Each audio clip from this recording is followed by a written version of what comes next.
Hello, this is Laura Raymakers. I will be presenting on the appropriate use of data. Data can be classified into four types: nominal, ordinal, interval, and ratio. The type of data you have determines the mathematical calculations you can perform. Nominal data is data in which the numbers stand for names or descriptions. It allows for classification. The numbers with nominal data do not represent anything quantifiable. They purely represent a category. We can calculate how many males and how many females there are, or what percent of students were male or female, but we cannot add, subtract, multiply, or divide the numbers. An example of this would be looking at student proficiency, in which students are given a number, 1 if they are proficient and 2 if they are non-proficient. Or jersey numbers. 3 represents Babe Ruth and 18 represents Peyton Manning. Again, those numbers are purely for classification, and we cannot add, subtract, multiply, or divide them.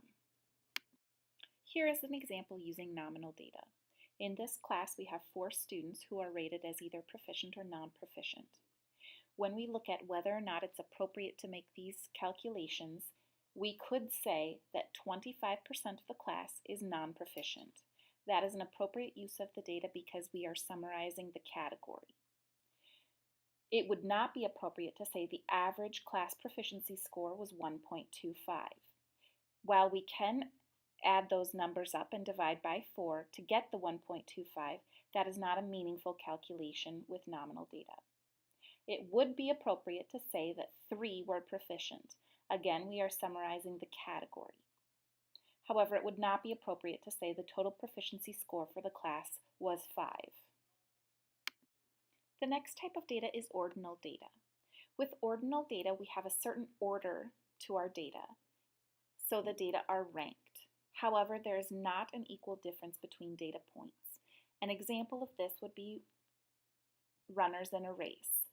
You might know the order in which the individuals came in, but we don't necessarily know that the difference in time between the first and second place finisher is the same as the difference in time between the third and fourth place finisher. Because we do not have an equal difference between our data, we cannot add, subtract, multiply, or divide these data. However, again, we can summarize with the median or mode. Some examples of ordinal data include percentile ranks, class ranks, and some rubric scores. Let's look at a sample with ordinal data. In this example, we again have a class of 4 students. Student A has a percentile rank of the 45th percentile. Student B is at the 10th percentile, student C at the 28th percentile, and student D performed at the 61st percentile. When we look at which calculations are appropriate, it would not be appropriate to say the class average was at the 36th percentile. It also would not be appropriate to say the total percentile rank for the class was 144. However, we could say that 75% of the class scored in the average range. We could also say that 1 student scored below the 12th percentile. However, we should not say that student B scored 35 percentile points lower than student A. The next type of data is interval data. Unlike ordinal data, with interval data we do have equal intervals between points. However, we have no meaningful 0 point. An example of this would be looking at the temperature. We know the difference in temperature from 29 to 30 degrees is the same in the difference in temperature between 56 degrees and 57 degrees. That demonstrates the equal interval between the data points. However, with no meaningful 0 point, what that means is when we register a temperature of 0 degrees, that does not mean that there was no temperature for that date. The 0 degrees on a temperature scale is an arbitrary number. Because we have no meaningful 0 point, but we do have equal intervals, we can add and subtract these data. We can summarize using median or mode. However, we cannot multiply or divide. Examples of interval data include standard scores, scaled scores, and years. Let's look at an example using children's birth years. Here we have child A born in 2015, child B born in 2012, child C born in 2012, and child D born in 2010. It would be appropriate to say 50% of the children were born in 2012. However, it would not be appropriate or meaningful to say the average birth year was 2012.25. We can say child A is 5 years older than child D, but we would not say the total year is 8,049. Again, we can use the median to summarize and say the median birth year was 2012. The fourth type of data is ratio data. Ratio data requires equal intervals between data points, like interval data. Again, this means the difference between adjacent data points is the same across the entire scale. However, unlike interval data, ratio data also has a true zero point. A true zero point means that a zero on the scale represents an absence or a lack of whatever it is you are measuring. For example, if you have $0, you have no money. If we were tallying the frequency of a child's verbal refusal, a 0 would indicate that he did not engage in that behavior during the measurement period. When we use ratio data, we can appropriately add, subtract, multiply, and divide. We can also summarize our data using the mean, median, and mode. A couple of examples of ratio data that we often work with include national standard scores, RIT scores, such as on the MAPS assessment, and raw data, such as correct words read per minute and frequency counts. Let's look at an example using ratio data. Here we have 4 scores for a student measuring the number of correct words read in 1 minute.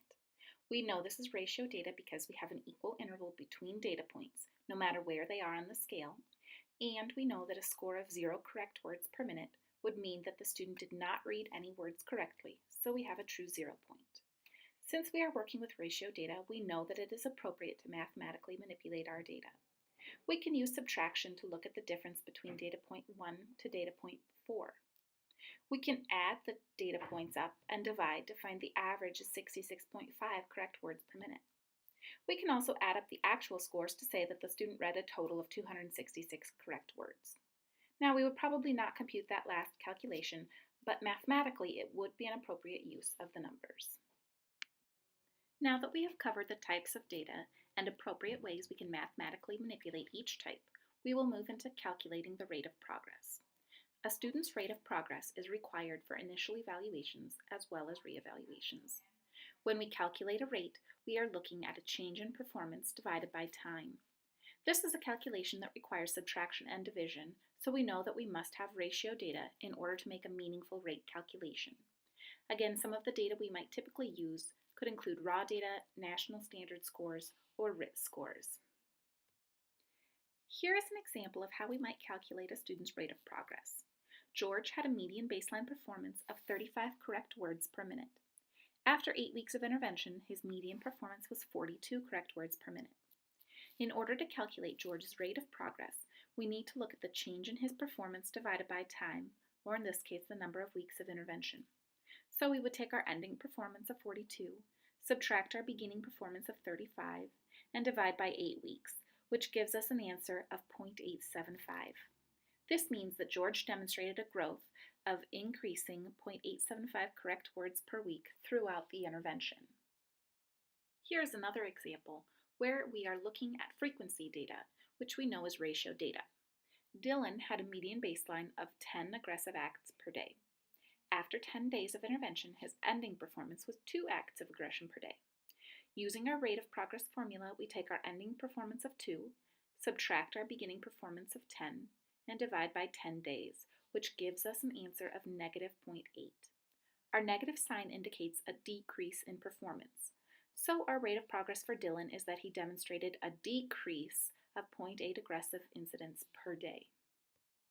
We can also look at a student's rate of progress using scores on Iowa assessments. Here we have Jessica's math national standard scores from 3rd grade through 5th grade. National standard scores are ratio data, so we can use them in our rate of progress calculation.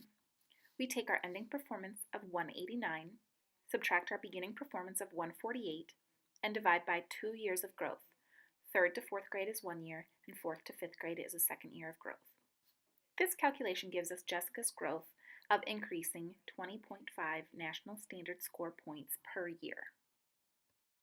Once we have calculated the rate of progress, we can look at the significance of that rate. In order to determine significance, we can compare our target student's rate to the rate of same-age peers, the rate of younger peers, the target student's historical rate, or the student's goal. Using our example of George from earlier, we already know that he demonstrated a rate of progress of increasing 0.875 correct words per week. If we know that his peers are demonstrating a growth rate of increasing 1 correct word per week, we first want to determine whether or not it would be appropriate to mathematically manipulate these data.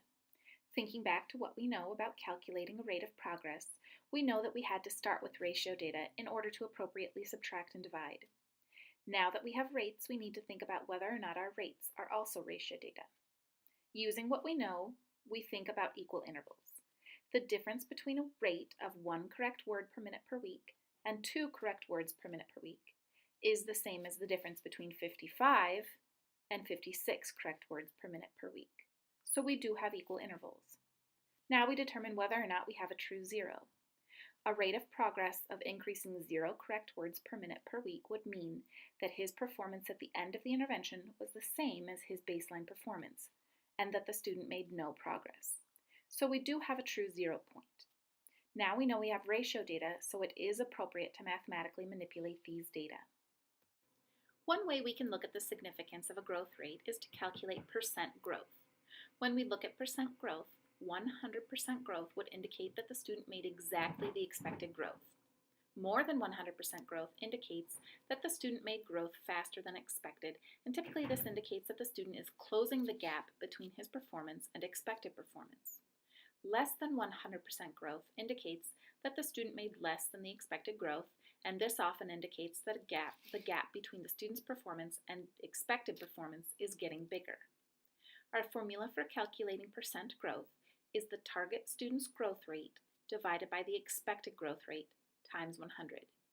Using our example of George, we know his growth rate was 0.875, while his peers' growth rate was 1. When we plug those numbers into our formula, we take 0.875 divided by 1 times 100. This gives us an answer of 87.5%. The interpretation of this is that George demonstrated 87.5% growth, which tells us he is not growing as fast as his peers. While he is demonstrating growth, because it is at a slower rate, the gap between his performance and that of his peers is continuing to widen. Let's look at another example. In this example, George demonstrates a growth rate of increasing 1.5 correct words per minute per week, while his peers demonstrate a growth rate of 1 correct word per minute per week. Using our formula, we take George's rate of 1.5 divided by the peer rate of 1 and multiply by 100. This gives us 150% growth. In this example, George is making more than the expected growth, which tells us he's closing the gap between his performance and expected performance. When we have a student who is demonstrating a faster growth rate than expected, we can calculate how long it will take our student to catch up to peers. The formula for this calculation is the difference between the peer endpoint and our target student's endpoint, divided by the difference between our student's rate of progress and the peer rate of progress. In our previous example, let's say that George's endpoint was 100 correct words per minute, and that he was growing at a rate of 1.5 correct words per minute per week. Let's say the peer's endpoint is 150 correct words per minute, and they are growing at a rate of 1 correct word per minute per week. After we plug in our numbers and perform our calculations, we learn that it would take George 100 weeks to catch up to his peers, assuming they both maintain the same rate of growth. A school year is 36 school weeks, so 100 weeks would be equivalent to just over 2.5 school years for George to catch up. Using this calculation helps us put into perspective the significance of a student's rate of progress. If we had just looked at the fact that George was making 150% growth, we see only one part of the picture. This calculation allows us to take into account the current gap between our student and the expected performance.